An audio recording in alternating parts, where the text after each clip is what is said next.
Welcome student, my name is Mohammad Hasib Awan and you are watching my official YouTube channel। हम आज class 9th KPK federal board chapter number 2 kinematics की exercise को solve करेंगे, conceptual questions करेंगे। तो शुरू करते हैं अपनी chapter number 2 kinematics. Question number 1, is it possible that displacement is zero but not the distance? Under what condition displacement is equal to distance? कह रहा है कि पॉसिबल है कि डिस्प्लेसमेंट जीरो हो लेकिन डिस्टेंस जीरो ना हो, और कह रहा है क्या ये भी कंडीशन पॉसिबल है कि डिस्प्लेसमेंट और डिस्टेंस आपस में क्या हो, बराबर हो।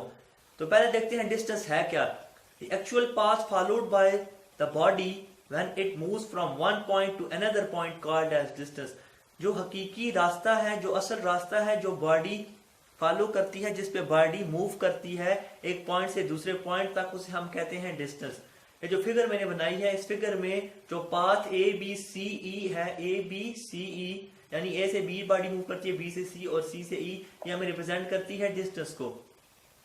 ये मेरे पास ए पॉइंट है, यहाँ से बॉडी ने किसी ऑब्जेक्ट ने चलना स्टार्ट किया, ए से बी आई, बी से सी गई, सी से ई गई। ये A to B, B to C, C to E क्या रिप्रेजेंट करता है, एक्चुअल पाथ बॉडी का यानी डिस्टेंस।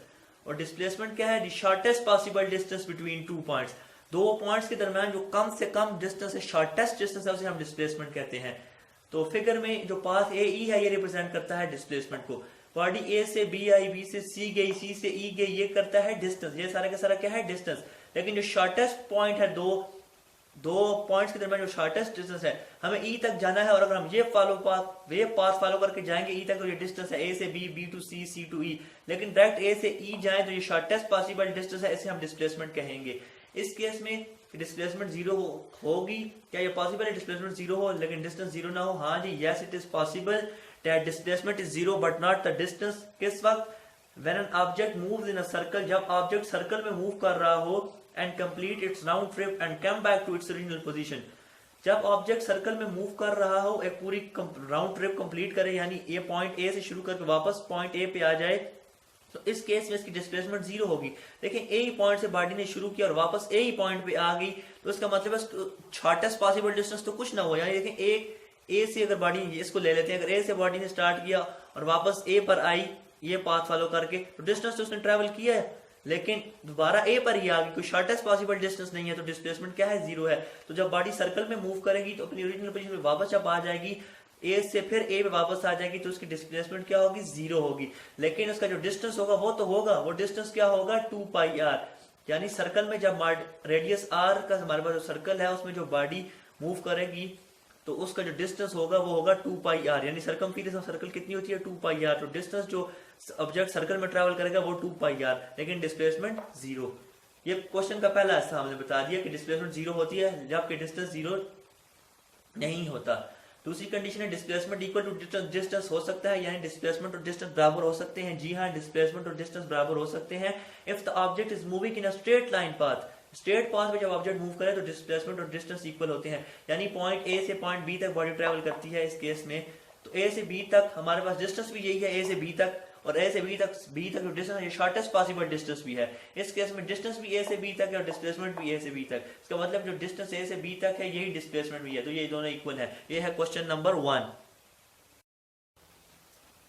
क्वेश्चन नंबर 2 है, does speedometer measure a car speed और इट्स वेलोसिटी।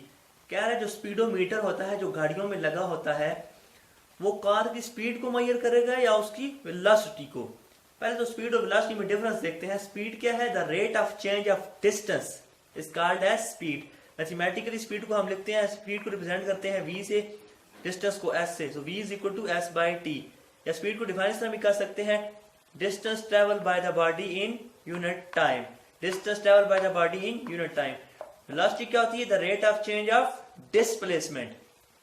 वेलोसिटी को रिप्रेजेंट करते हैं v और ऊपर एरो डालते हैं, क्योंकि वेलोसिटी एक वेक्टर क्वांटिटी है, ठीक है, ऊपर एरो डालते हैं, which is equal to displacement. Displacement को हम रिप्रेजेंट करते हैं s से, लेकिन ऊपर वेक्टर डालते हैं क्योंकि डिस्प्लेसमेंट भी वेक्टर क्वांटिटी है, और नीचे टाइम।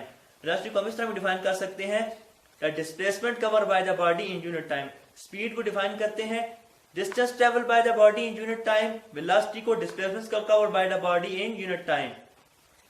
इस केस में आते हैं, क्वेश्चन पूछ रहा है स्पीडोमीटर क्या कार की स्पीड को मेजर करेगा या उसकी वेलोसिटी को। स्पीडोमीटर होता क्या है, इज एन इंस्ट्रूमेंट, एक ऐसा इंस्ट्रूमेंट है, एक ऐसी मशीन है, एक ऐसी डिवाइस है which is fixed in the vehicles, जो गाड़ियों में फिक्स होती है, जो लगी होती है, लाइक कार्स या वैन वगैरह में लगी होता है, लगा होता है एक स्पीडोमीटर जो एक इंस्ट्रूमेंट है, जहाँ पे बंदा गाड़ी चला रहा होता है और सामने घड़ी की तरह, आपने देखा भी होगा, ऑब्जर्व किया होगा, घड़ी की तरह एक चीज लगी होती है, डिवाइस लगी होती है जिसकी सुइयां इस तरह घूमती हैं और हमें स्पीड बताती हैं गाड़ी की, उसे स्पीडोमीटर कहते हैं।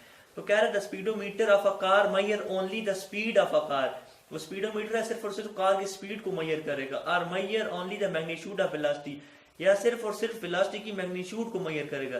तो वेलोसिटी की मैग्नीट्यूड होती है वो स्पीड भी होती है, ठीक है। इसका मतलब सिंपली आप ये समझ लें कि स्पीडोमीटर सिर्फ और सिर्फ स्पीड ऑफ कार को मेजर करेगा, ठीक है, और सिर्फ मैग्नीट्यूड ऑफ वेलोसिटी को मेजर करेगा, and not tells about the direction of car, और वो हमें कार की डायरेक्शन के बारे में नहीं बताएगा स्पीडोमीटर के, वो ईस्ट की तरफ जा रही है वेस्ट की तरफ, सिर्फ और सिर्फ हमें ये बताएगा कि उसकी स्पीड क्या है, ठीक है, वो 63 मीटर पर सेकंड से मूव कर रही है, 20 मीटर पर सेकंड से मूव कर रही है, सिर्फ और सिर्फ हमें स्पीड बताएगा, ठीक है। So it means that it only tells about speed of the car. इसका मतलब स्पीडोमीटर वेलोसिटी नहीं बल्कि हमें कार की स्पीड बताएगा। तो वेलोसिटी क्यों नहीं बताएगा, छोटा सा नोट ये है कि जो वेलोसिटी है वो हमारे पास एक वेक्टर क्वांटिटी है, ठीक है। वेक्टर क्वांटिटी वो होती है जिसके पास मैग्नीट्यूड भी होती है अपनी और डायरेक्शन भी होती है अपनी, ठीक है। वेलोसिटी जब हम टू फाइंड वेलोसिटी, जब हम वेलोसिटी को फाइंड करेंगे, we also need its direction. Velocity को फाइंड करने के लिए, वेलोसिटी का पता लगाने के लिए हमें उसकी डायरेक्शन की भी जरूरत है। तो स्पीडोमीटर हमें डायरेक्शन के बारे में नहीं बताता, इसका मतलब स्पीडोमीटर वेलोसिटी के बारे में नहीं बताएगा, क्योंकि वेलोसिटी के लिए डायरेक्शन भी जरूरी है, स्पीड के लिए डायरेक्शन जरूरी नहीं है। तो स्पीडोमीटर सिर्फ और सिर्फ कार की स्पीड बताएगा। यह है क्वेश्चन नंबर 2।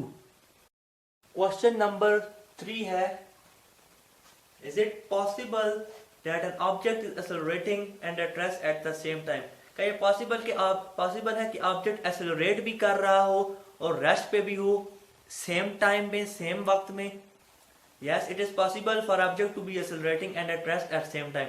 ये मुमकिन है कि ऑब्जेक्ट एक्सेलरेट भी कर रहा हो और साथ ही साथ रेस्ट पे भी हो एक ही वक्त में। एक्सप्लेनेशन देखते हैं एग्जांपल के साथ।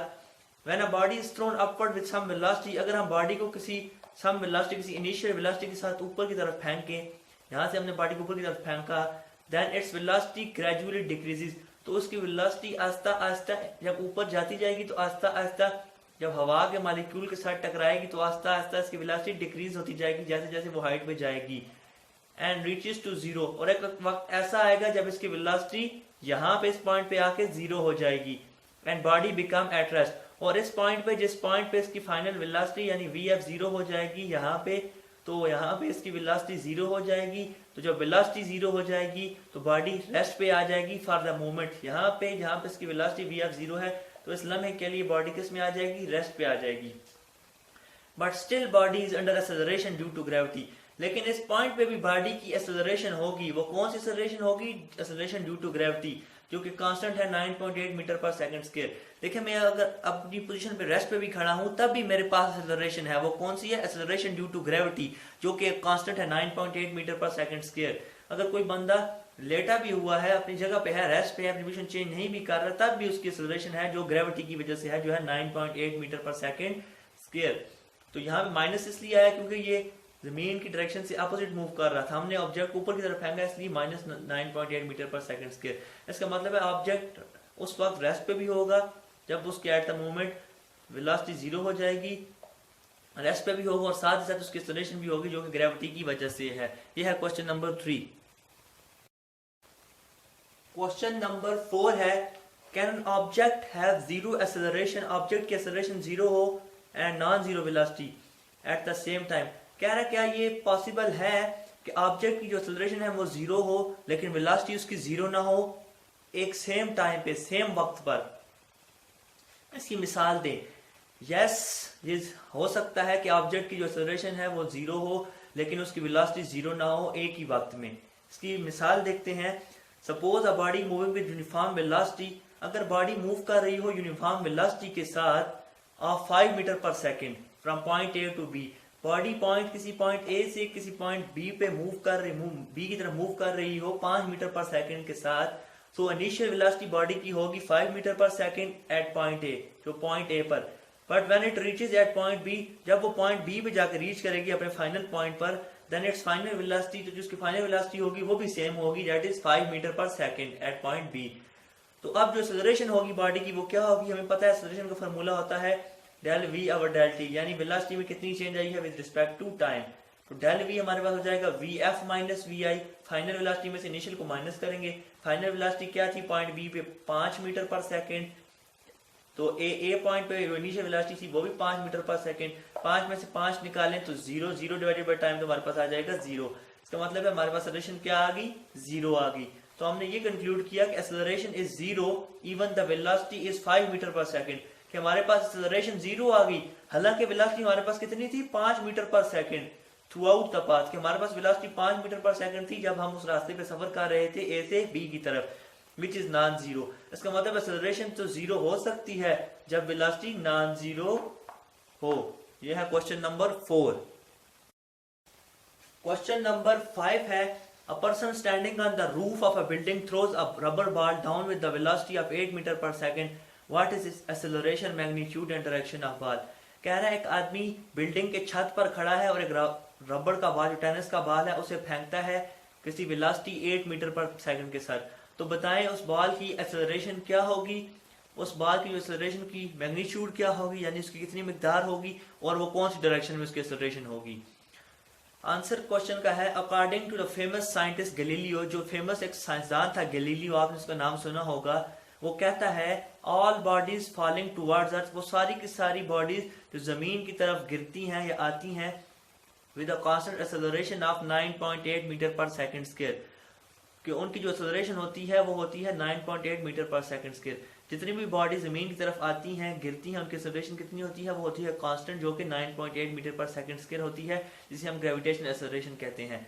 सो in this case now a person standing on the roof, जो बंदा छत पे खड़ा है, throws a rubber ball down with the velocity of 8 metre per second, जब बंदा छत पर खड़ा है और रबर बॉल को 8 मीटर पर सेकंड की वेलोसिटी के साथ फेंक रहा है, but the acceleration of the ball will be 9.8 meter per second square, लेकिन तब भी उस बॉल की जो ग्रेविटेशनल एक्सेलरेशन है वो होगी 9.8 meter per second square and directed towards अर्थ, और वो अर्थ की तरफ होगी, क्योंकि जब वो बॉल को फेंकेगा तो बॉल फ्री फॉल मोशन करेगा, जमीन की तरफ आएगा, तो जमीन की तरफ आते हुए गैलीलियो के मुताबिक उसके पास जो ग्रेविटेशनल एक्सेलरेशन होगी वो होगी 9.8 मीटर पर सेकंड स्क्वायर, और वो जमीन की तरफ होगी। तो हमने ये कंक्लूड किया, कंक्लूजन इसका ये है कि उस बॉल के पास ग्रेविटेशनल एक्सेलरेशन होगी 9.8 मीटर पर सेकंड स्क्वायर, और वो जमीन की तरफ होगी। क्वेश्चन नंबर 6 है, describe a situation in which speed of object is constant while velocity is not. ऐसी सिचुएशन बताएं जिसमें स्पीड ऑब्जेक्ट की तो कांस्टेंट हो लेकिन वेलोसिटी कांस्टेंट ना हो, तो ऐसी सिचुएशन बताते हैं। Answer, in the situation of circular motion, circular motion के केस में speed of an object is constant, speed object की कांस्टेंट होगी बट नॉट द वेलोसिटी, लेकिन वेलोसिटी कांस्टेंट नहीं होगी। सपोज करते हैं a body is moving with a constant speed of 5 metre per second in a circle, ये एक body है जो 5 मीटर पर सेकंड से सर्कल में मूव कर रही है, इसकी स्पीड कितनी है 5 metre per second. Speed of body will be uniform, जिसकी स्पीड है बॉडी की वो यूनिफॉर्म रहेगी, वो कांस्टेंट रहेंगी, मतलब ये बॉडी यहां से जब मूव करेगी तो 5 मीटर पर सेकंड के साथ मूव करेगी, तो इसकी जो स्पीड है सारे के सारे पास में 5 मीटर ही रहेगी जब तक ये अपनी ओरिजिनल पोजीशन पे वापस नहीं आ जाती। तो speed of body is moving with constant speed, speed क्या है कांस्टेंट है 5 metre per second in a circle. Speed of body will be uniform, uniform रहेगी, कांस्टेंट रहेगी, while velocity of the body is changing, जबकि velocity जो body की है वो चेंज होती रहेगी एट ईच पॉइंट, हर एक पॉइंट पे हर एक लम्हे पे वेलोसिटी बॉडी की चेंज होती रहेगी एंड इज नॉट कांस्टेंट, और वेलोसिटी कांस्टेंट नहीं रहेगी। वो किस तरह देखें, वेलोसिटी एक वेक्टर क्वांटिटी है और वेक्टर वो होता है जिसकी मैग्नीट्यूड और डायरेक्शन दोनों चीजें होती हैं। तो स्पीड तो उसकी कांस्टेंट रहेगी, लेकिन ये जो वेलोसिटी जब ऑब्जेक्ट यहाँ से मूव करेगा तो उसकी वेलोसिटी की डायरेक्शन ऊपर की तरफ होगी, ये एरो आपको बता रहा है, क्योंकि वेक्टर क्वांटिटी इसकी डायरेक्शन भी कोई ना कोई होगी। जब ऑब्जेक्ट जहां पे पहुंचेगा इसकी डायरेक्शन इस तरफ होगी, जब ऑब्जेक्ट जहां पे आएगा इसकी डायरेक्शन इस तरफ होगी, यारो आपको बता रहे हैं। जब इधर आएगा तो उसकी डायरेक्शन इधर होगी, यानी डायरेक्शन ऑफ जो वेलोसिटी है is changing at each and every point and is tangent to circle. Velocity की जो डायरेक्शन है वो सर्कल के टेंजेंट होगी, ठीक है, और हर पॉइंट पे चेंज होती रहेगी। इससे हमने ये कंक्लूजन निकाला कि जो स्पीड है वो कांस्टेंट रहेगी जबकि वेलोसिटी कांस्टेंट नहीं रहेगी सर्कुलर मोशन की सिचुएशन में। क्वेश्चन नंबर 7 है, can an object have northward velocity and southward acceleration. क्या मुमकिन है कि ऑब्जेक्ट की जो वेलोसिटी हो वो नॉर्थ डायरेक्शन में हो और उसकी एक्सेलरेशन साउथ डायरेक्शन में हो। Yes, an object have northward velocity and a southward acceleration in following case.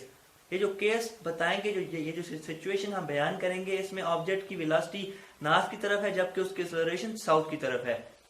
When a body is moving with some velocity towards north, जब कोई बॉडी नॉर्थ की तरफ मूव कर रही हो किसी वेलोसिटी के साथ, लेट्स से अ कार, हम ये कह लेते हैं कि for example a car is moving with velocity v, car किसी वेलोसिटी v के साथ नॉर्थ की तरफ मूव कर रही है, and gradually its velocity decreases.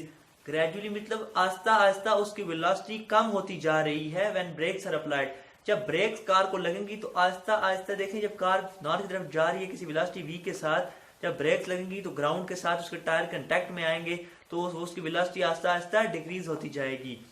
Now the car have a negative acceleration, उसकी वेलोसिटी डिक्रीज होने की वजह से अब उसकी जो एक्सेलरेशन होगी वो नेगेटिव हो जाएगी, यानी डीसेलरेशन हो जाएगी, यानी कार डीसेलरेट हो जाएगी, यानी कार स्लो हो जाएगी.